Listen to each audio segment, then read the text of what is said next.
Shalom, benditos y benditas del Padre. Qué rico nuevamente poder encontrarnos aquí en este momento tan especial para tener esta lección muy especial. Una lección con un tema único, un poco complicado por el contexto y por el significado que nosotros y nosotras le hemos dado a partir de la tradición cristiana. Pero si juntos y juntas nos sentamos y exploramos las realidades y las verdades que están escritas en las Sagradas Escrituras, de cierto que en esta linda hora todos y todas podamos crecer y ir un poquito más allá en el conocimiento, en el entendimiento del texto. Es una narración muy hermosa, muy linda, pero a la misma vez muy difícil y muy compleja en su mensaje, no tanto, sino en la comprensión de lo que aquí se nos relata. El tema de esta linda lección lleva como título Un nacimiento único y está basada en el libro de Mateo, en el capítulo 1 y los versículos del 18 al 25. Les voy a dar lectura a la misma porción bíblica para que juntos y juntas exploremos este hermoso texto. Dice así el Evangelio de Mateo. Ahora bien, el nacimiento de Jesucristo era así. Estando prometida en matrimonio su madre María con José, antes de juntarse, fue hallada encinta del Espíritu Santo. Y José, su marido, que es justo, pero no quiso denunciarla, decidió repudiarla en secreto. Y pensando él en esto, he aquí un ángel del Señor se le apareció en un sueño diciendo: José, hijo de David, no temas recibir a María tu mujer, porque lo engendrado en ella es del Espíritu Santo, y dará a luz un hijo, y llamará su nombre Jesús, Yeshua, porque él salvará a su pueblo de sus pecados.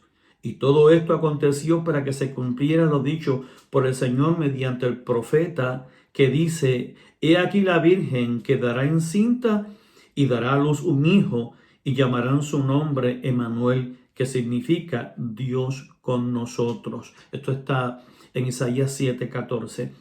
Y levantándose José del sueño, hizo como el ángel del Señor le mandó, y recibió a su mujer, pero no la conoció hasta que dio a luz un hijo y llamó su nombre Yeshua. Es interesante que en el texto bíblico, al decir que no la conoció, nos está diciendo el texto bíblico que no tuvo relaciones sexuales con María hasta que dio a luz a Jesús. Otra vez, una lección muy hermosa, tiene un mensaje muy precioso porque estamos hablando del cumplimiento de una promesa hecha muchos años atrás al Dios de los cielos, a su pueblo Israel, y que por ende, otra vez, como hemos explicado tantas veces a través de la experiencia de la fe en Jesucristo, también nosotros somos coherederos de esa riqueza de la redención por Jesús, por la fe en el misterio, en la vida, en la muerte y en la resurrección del Hijo de Dios. Es interesante porque el texto áureo de la lección dice así: ella dará a luz un hijo y le pondrás por nombre Yeshua, porque él rescatará a su pueblo de sus pecados. Es interesante porque en el pensamiento de hoy, en el pensamiento cristiano, esta fecha, especialmente el 25 de diciembre, ya tengo que decir del año pasado, porque ya estamos al 1 de enero, que es año nuevo, ya estamos en el 2021. Gloria al Padre, dirán muchos conmigo en esta linda hora. Es interesante porque el calendario gregoriano, que fue promulgado por el Papa Gregorio XIII en el año 1582, establece que la fecha del nacimiento de Jesús, es decir, el cumplimiento de esta profecía, fue el 25 de diciembre. Oiga, miren lo que dice el Papa Gregorio, que establece que el nacimiento de Jesús, que el cumplimiento de esta profecía fue el 25 de diciembre. No obstante, el calendario de Hillel I, por el cual se rigen todas las festividades judías, establece que esta fecha se realiza en lo que el calendario judío marca como la fiesta de Sukkot. Y esta fiesta de Sukkot, que es la fiesta de las cabañas, se celebra el 15 del mes de Tishrei. Y dentro del contexto, para hacer una comparativa o una comparable del mes de Tishrei, el mes de Tishrei en el calendario judío tiene su igual en el mes de septiembre en el calendario gregoriano. Es decir, que para efectos del calendario judío, que data del 359 de la era común, Jesús nació en septiembre. Y esto porque en esta fecha particular se celebra la fiesta de las cabañas. Y entonces aludiendo que precisamente que lo que nosotros como comúnmente llamamos que Jesús nació, en la tradición nos enseña que nació en un pesebre. Realmente la tradición judía señala lo contrario, sino que ese pesebre o eso que nosotros llamamos pesebre era una cabaña. Y por ende, si era una cabaña, eso se refiere entonces a la fiesta de Sukkot.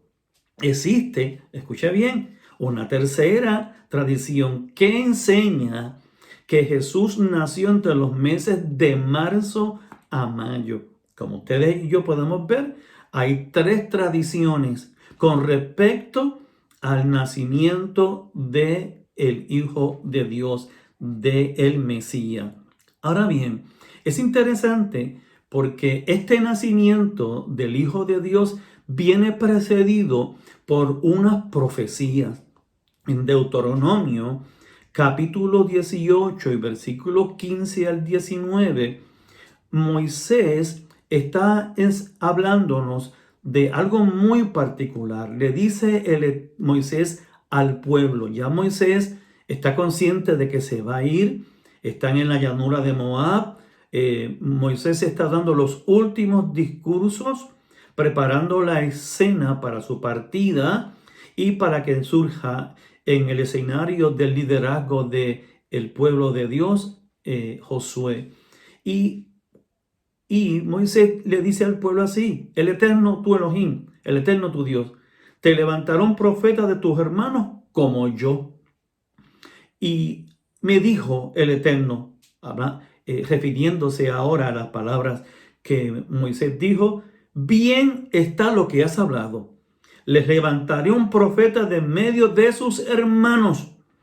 Escuche bien, para efecto del pueblo de Dios, el profeta, el enviado de Dios, todo el tiempo es un ser humano de carne y hueso, miembro de la comunidad del pueblo de Israel. Y dice que pondré mis palabras en su boca y les hablará lo que yo le ordene. Siempre Jesús que hablaba decía: las palabras que yo les digo, no las digo por mi cuenta, sino que me las da el Padre. Y cualquier hombre que no obedezca lo que el profeta hable en mi nombre, yo me vengaré de él. En Deuteronomio 34, obviamente ya no es Moisés, sino es un escritor posterior, porque está narrando la muerte de Moisés. Dice de esta manera: nunca más se levantó profeta como Moisés en Israel, a quien Dios le hablara cara a cara. Panaj, panaj. ¿Qué significa esta expresión de que Dios le hablaba a Moisés cara a cara? ¿Acaso Dios tiene cara? ¿Acaso Dios tiene rostro? ¿Qué significa cara a cara? Dios le hablaba a los demás profetas por revelaciones, por sueños, por acertijos. Y los profetas estaban mucho tiempo mucho tiempo reflexionando sobre qué realmente era lo que el Creador le quería decir en esa revelación, ya fuera por sueño, ya sea por visión o ya sea por un acto de la naturaleza. Pero en el caso de Moisés, lo que la Escritura nos quiere decir, que Dios le hablaba directamente a Moisés sin intermediarios. Moisés podía entender, podía recibir, percibir lo que el Creador le quería comunicar. Ahora, Isaías 7:14, que es el texto donde hemos indicado que habla sobre la señal, es interesante colocarlo en un contexto inmediato porque es muy importante. En Isaías 7:14, en adelante y antes de este texto, se menciona que hay una tensión que siente el rey Acaz por la invasión inmediata que el ejército de Siria y el ejército de Israel quieren y están planificando contra Jerusalén. Y el rey Acaz está turbado. El Eterno le dice al rey que esté tranquilo y le dice, mira, estate tranquilo, yo estoy contigo. Y le dice, ¿sabes qué? Si quieres, para que estés más tranquilo, pídeme una señal.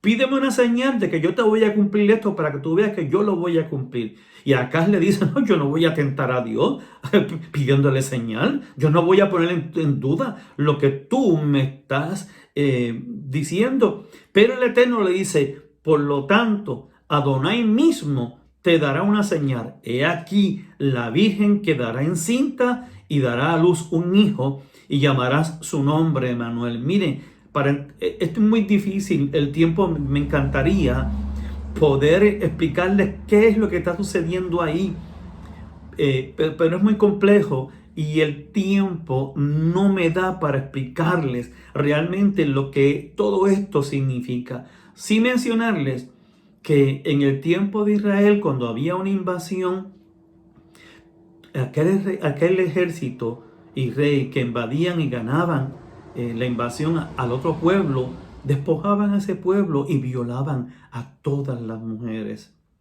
Y entonces, si Israel era invadido por Asiria y todas las mujeres eran violadas, eso significaba entonces, Judá, significaba entonces que todas las mujeres caían en estado de impureza y entonces la sucesión davídica se iba a interrumpir. ¿Y cuál es la señal que Dios le está dando? Tranquilo, tranquilo, aunque esto acontezca acá, yo voy a restaurar a Israel.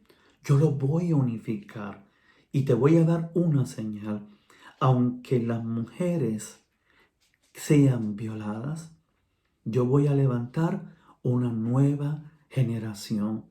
Y de esa nueva generación va a surgir una virgen que va a dar a luz al Mesías, al Redentor de Israel. Qué cosas maravillosas, ¿verdad que sí? Están escondidas en los tesoros de la gracia del Creador. Y interesante porque es el mismo Isaías que habla de esas cualidades que va a tener ese niño que es rey. Dice que dice que un hijo nos es dado, el dominio está sobre su hombro, su nombre será llamado admirable, consejero, Dios fuerte, Padre eterno, príncipe de paz. Esto, amigos, amigas, me encantaría poder también explicarlo, lo que significa cada uno de estas características. Pero bendito el Creador, quiero el cielo que me dé la oportunidad en un futuro para poder explicarle y descubran los manjares del cielo que están escondidos en cada uno de ellos. Ahora, yo quiero que hablemos un poquito del concepto virgen. Porque para poder entender lo que está sucediendo aquí en esto de que María quedó embarazada, de que José la iba a despedir, es interesante que en Israel hay varios conceptos para referirnos a jóvenes. Está el concepto se llama alma, y alma es una doncella, es una mujer soltera.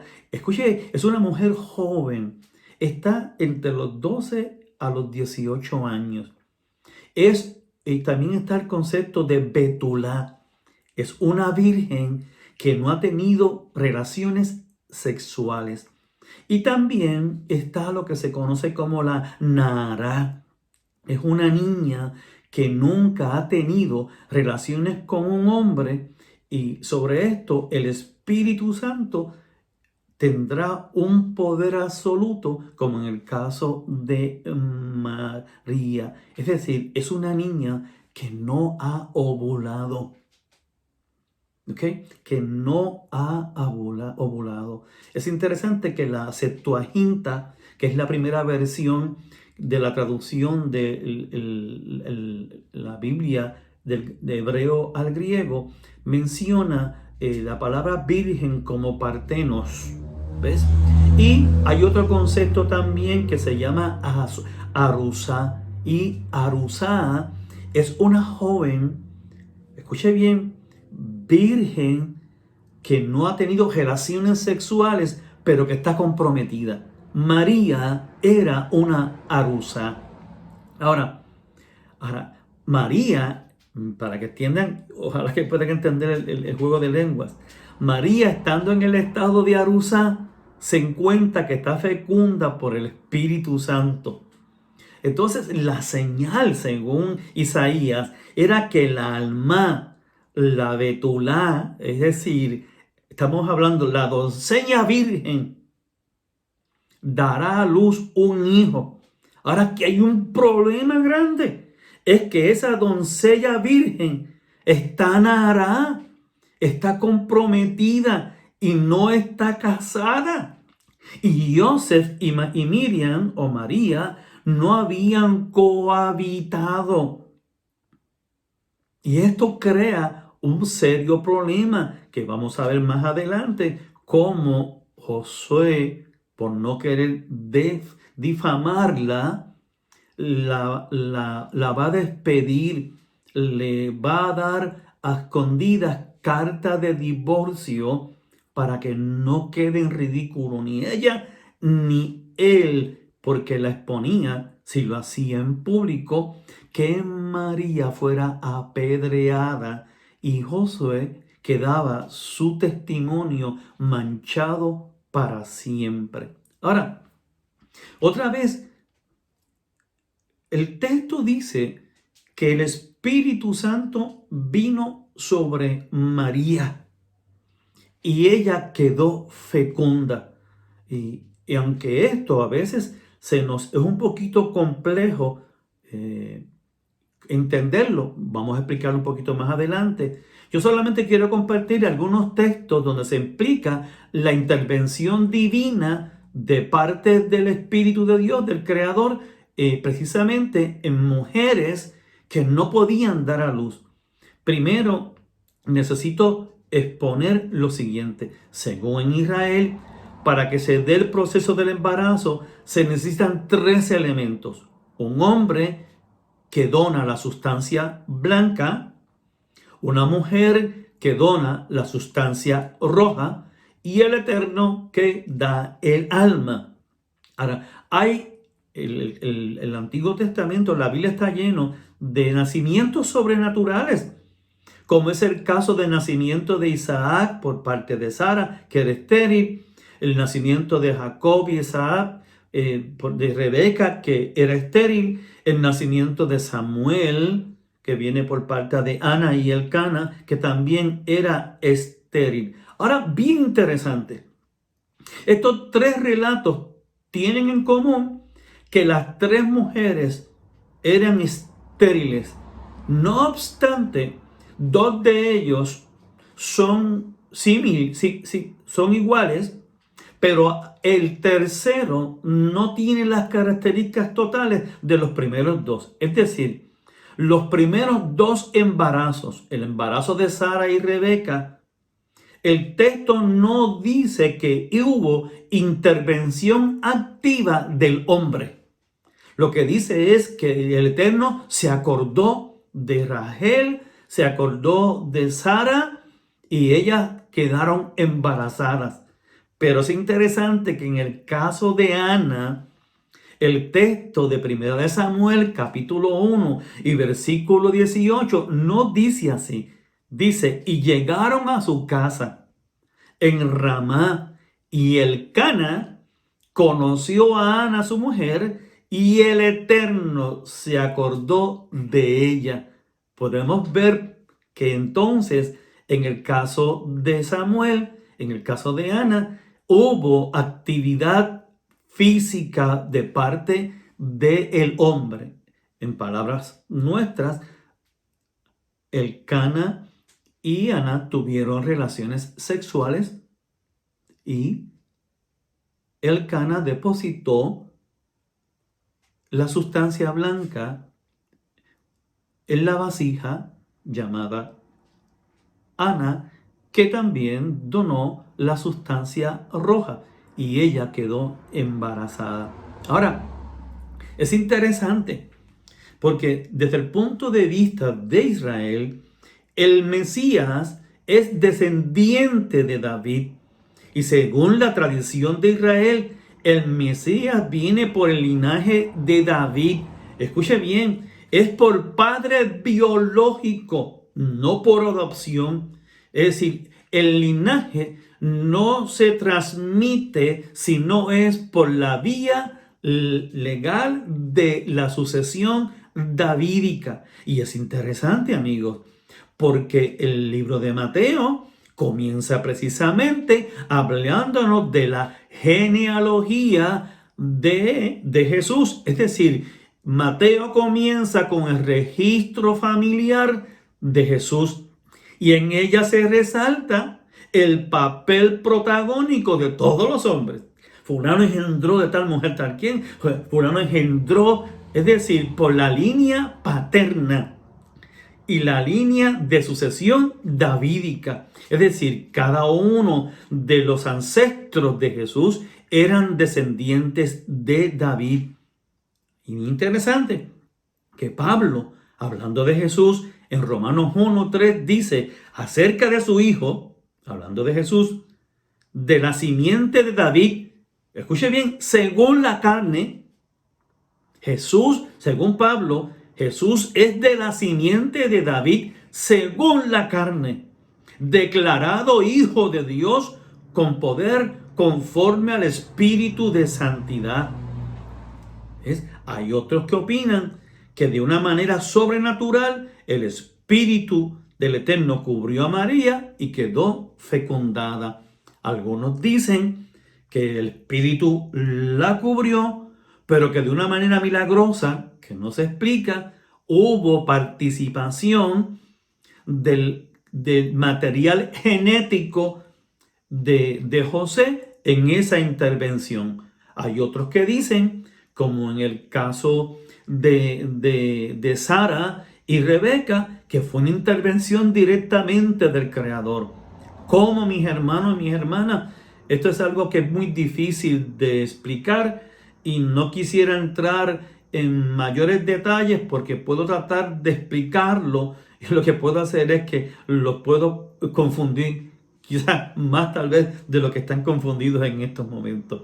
Es decir, el embarazo de María es sobrenatural. Según el texto bíblico, mira interesante, el mismo texto bíblico dice por un lado que Jesús es descendiente de David, José es descendiente de David, por lo tanto significa entonces que José engendró de María a Jesús y así termina la parte que tiene que ver con la genealogía. Sin embargo, el otro relato dice que no fue así, sino que el Espíritu, la presencia de Dios cubrió a María y como le dijo, y el hijo que vas a tener será llamado Hijo del Altísimo y pondrás por su nombre Emmanuel, Dios con nosotros.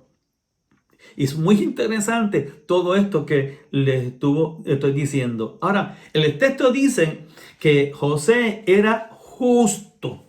Y es interesante aquí porque la palabra justo en hebreo es sadik. Pero obviamente sabemos que en el tiempo de Jesús el lenguaje que se hablaba en el diario vivir era el arameo, ya que el lenguaje hebreo, que es el lenguaje kadosh, el lenguaje santo, solamente se hablaba en el templo. Es interesante que la palabra justo en arameo es kená. Y kená es una persona piadosa, un hombre piadoso, callado, humilde, que no intervenía en la vida de los demás. Es decir, José no era un chismoso. José no se metía en la vida de los demás. Por lo tanto, Mateo presenta que como José era así, no quiso difamarla, decidió abandonarla en secreto y, como algunos dicen, darle secretamente un documento de divorcio. Entonces, la pregunta es, ¿cómo entonces Jesús es el Mesías según el linaje de David? Cada uno de nosotros llega a su opinión personal. Ahora, yo quisiera culminar ya esta lección con algunos aspectos dentro del contexto de los pensamientos tanto de la iglesia como de la visión hebrea de quién es Jesús. Según el Concilio de Nicea, en el año 20 de mayo al 19 de junio de 325, se celebró un concilio que estuvo organizado por Constantino, el emperador romano. Y en ese concilio se destacó lo siguiente: Jesús es de la sustancia del Padre, Dios de Dios, luz de luz, Dios verdadero de Dios verdadero. Surge el concepto de Theotokos. ¿Y qué es el concepto Theotokos? Que es un concepto griego. Theo es madre, perdón, es Dios, Tokos es madre. Surge el concepto de la madre de Dios.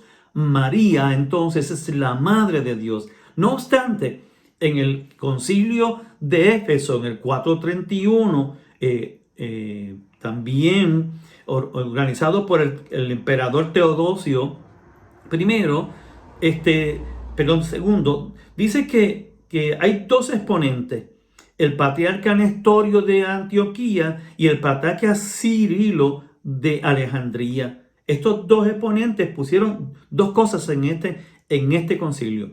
Nestorio propone separar las dos naturalezas, es decir, Jesús no son la naturaleza de hombre y la de Dios no es lo mismo, son dos naturalezas. Por lo tanto, María no es la Theotokos, María no es la madre de Dios, sino que María es la Cristotokos.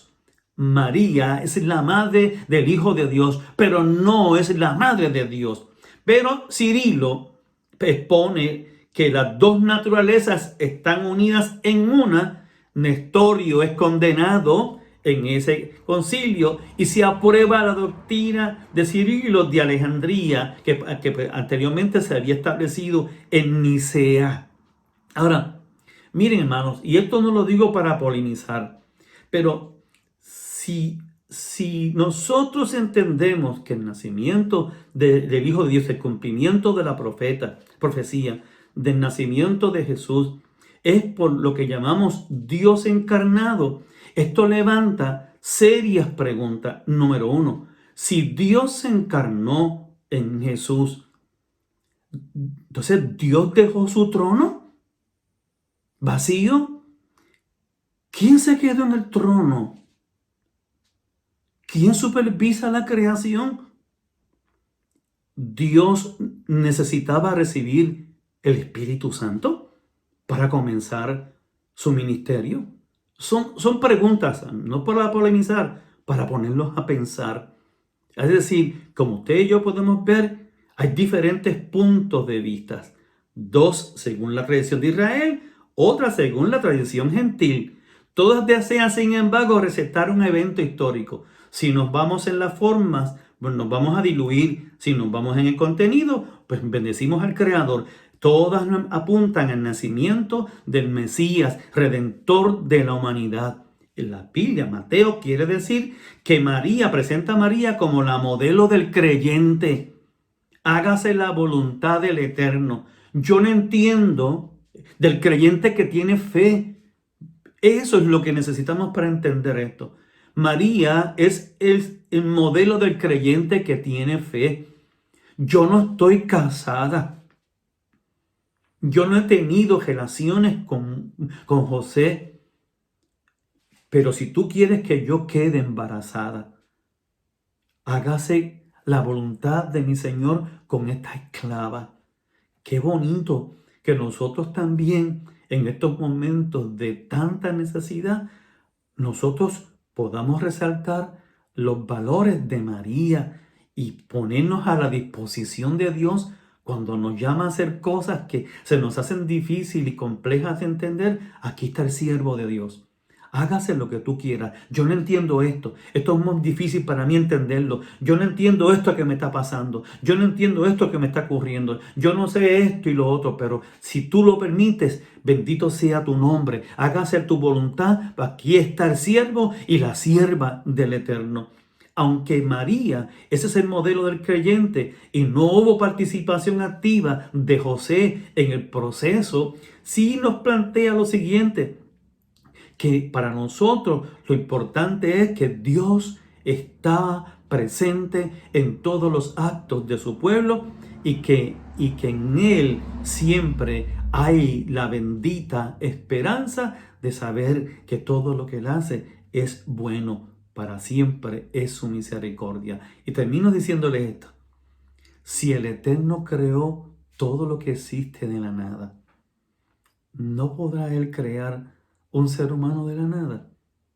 Que el Eterno les bendiga, mis amados y mis amadas. Y quiere el bendito que estas humildes palabras les ayuden, les motiven a buscar. Sigan buscando, ayuden. Y si alguno tiene alguna pregunta, alguna necesidad, con gusto se puede comunicar conmigo, amado hermano y hermana. Y compartimos rico y delicioso. Yo también tengo mucho que aprender. Que la paz del Creador, que sobrepasa todo entendimiento, les cubre, les sustente ahora y siempre. Shalom, shalom y shalom.